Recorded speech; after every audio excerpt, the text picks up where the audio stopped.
called Emmaus. And they were conversing about all the things that had occurred. And it happened that while they were conversing and debating, Jesus himself drew near and walked with them, but their eyes were prevented from recognizing him. And as they approached the village to which they were going, he gave the impression he was going farther. But they urged him, "Stay with us, for it is nearly evening, and the day is almost over." So he went in to stay with them.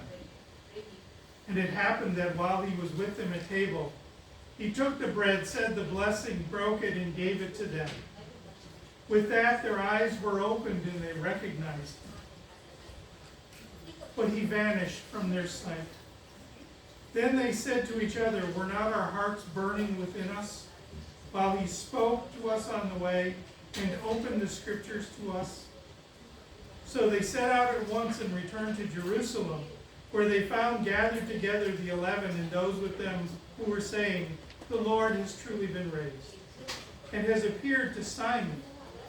Then the two recounted that what had taken place on the way, and how he was made known to them in the breaking of the bread. The gospel of the Lord. Praise to you, Lord Jesus Christ.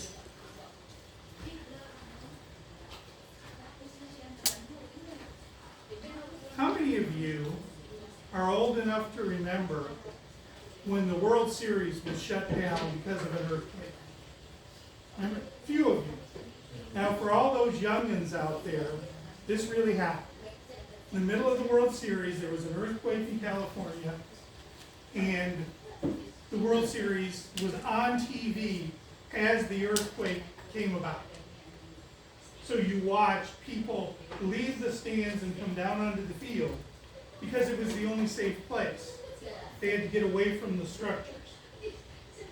Well, at that time in Oakland, by the way, the Oakland A's were in the series, but in Oakland, the cathedral that was there was destroyed.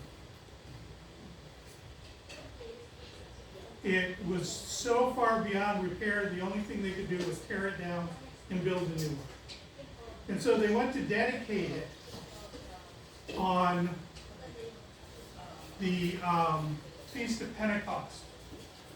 And they had everybody there. All the famous bigwigs from California at the time were there. There were just a whole cadre of bishops that were there. Just a whole bunch of people. All of them quite wealthy. None of them lived in the neighborhood.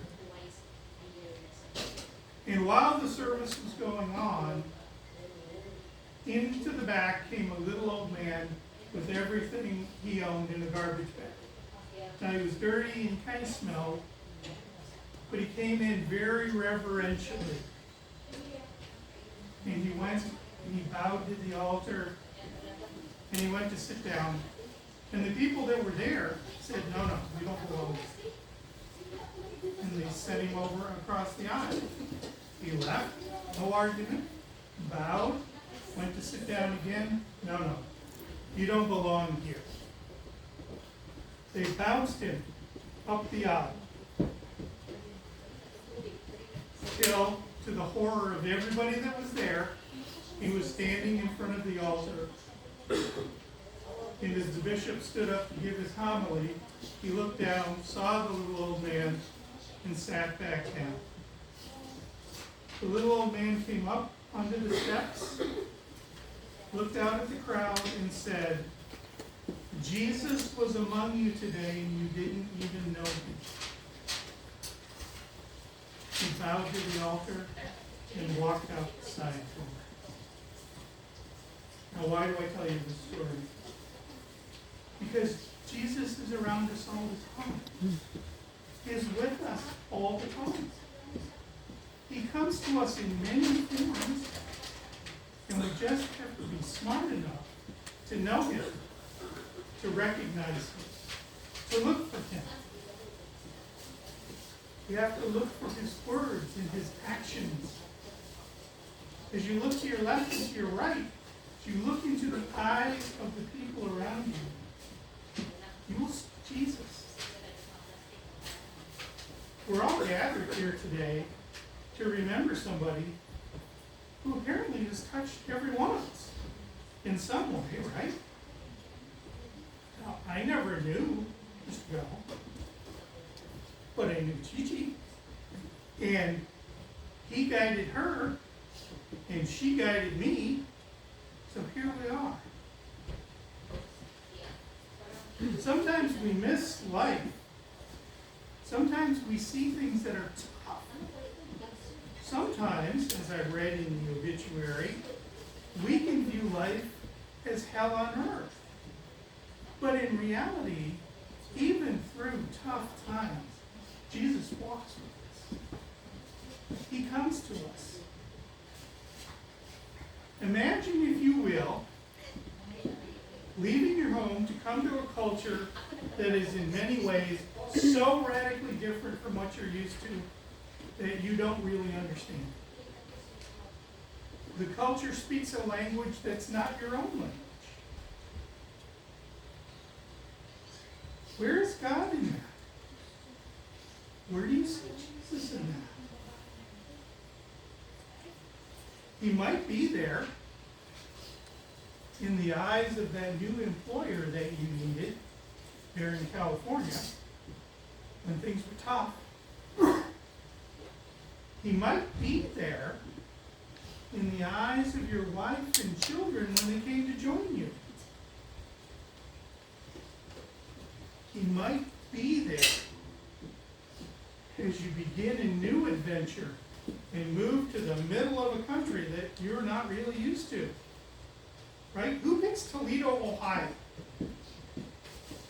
How many of you have said, you know where I want to settle down?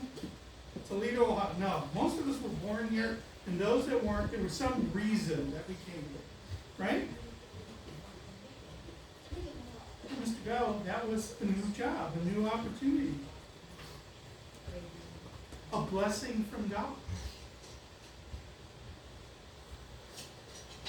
He might be there, Jesus, in the eyes of the officials as you swore allegiance to your new country. A country that invited you in. That said, come on in. It's going to be tough, but if you work hard, you'll be okay.